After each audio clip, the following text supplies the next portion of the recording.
Bonjour mes chers explorateurs, un petit mot pour vous aujourd'hui sur un thème qui m'est cher, c'est celui de la compassion avec soi-même.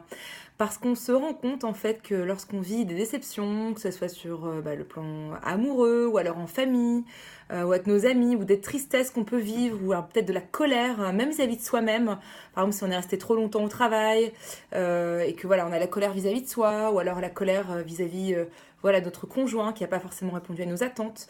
Voilà, ça peut être dans différentes sphères dans notre vie. Eh bien, ce qui peut arriver souvent, c'est qu'en fait, eh bien, on va mettre toutes ces émotions qui sont plus en fait douloureuses, eh bien, sur le côté. On n'a pas envie forcément de les traiter parce qu'elles sont pas forcément drôles à traiter, et on va plutôt se concentrer sur autre chose. Or, avoir ce type de comportement, eh bien, à la longue, va faire que ces émotions vont revenir d'autant plus, elles vont devenir d'autant plus grandes en fait. Elles vont vraiment frapper à la porte de votre cœur, j'ai envie de dire, pour vraiment vous les écoutiez. Il y a une phrase que j'aime bien qui dit sur plus en fait eh bien on résiste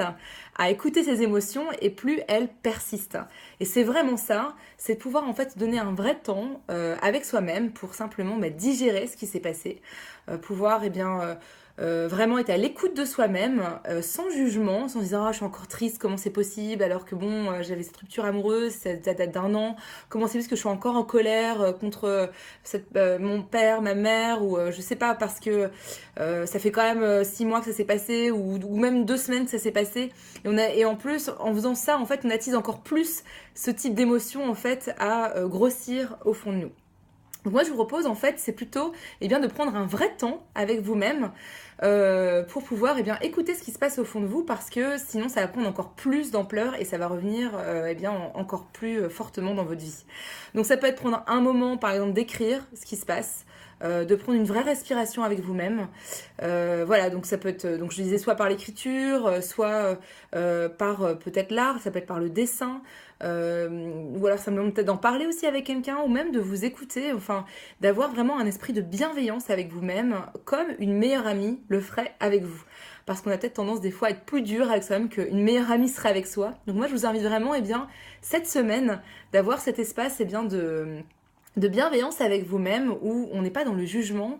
mais plutôt dans la curiosité et plutôt dans l'écoute, comme on ferait avec un enfant qui par exemple est triste, en disant bah voilà, je vais te prendre dans mes bras, je vais t'écouter, et ce que tu vis est valide en fait. Donc je vous propose vraiment cette semaine, dans les moments qui sont peut-être moins évidents que vous vivez cette semaine, ou peut-être que vous avez vécu la semaine dernière, de prendre un vrai temps d'écoute avec vous-même, et pour simplement lâcher les valises, faire voilà, c'est bon, je sais ce que je vis, je valide ce que je vis. Et à partir de là, vous allez libérer l'espace en vous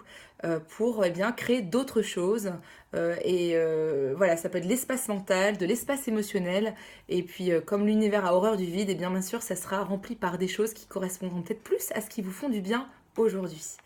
Voilà, donc j'espère que cette vidéo vous aura inspiré. Moi j'ai hâte que vous me disiez voilà, qu'est-ce que vous voulez faire cette semaine pour créer cet espace qui est si important pour que vous soyez voilà, plus en contact avec vos émotions. C'est pas toujours évident, je suis bien d'accord avec vous, je le vis moi-même, ou des fois il faut que je me rattrape, je suis ah Marion, t'as vécu quelque chose qui t'a fait du mal, ou c'est pas qui m'a fait du mal, c'est qui m'a plutôt voilà, je suis peut-être en colère, ou j'ai de la tristesse, et prendre un vrai temps pour écouter ce qui se passe au fond de moi, plutôt de courir dans tous les sens. Et des fois on a une tendance même de fuite en fait, on n'a tellement pas envie d'écouter qu'on va se mettre dans plein d'activités, alors qu'au fond voilà, ce dont on a vraiment le plus besoin, c'est d'abord de s'écouter soi et d'être sa meilleure amie ou son meilleur ami.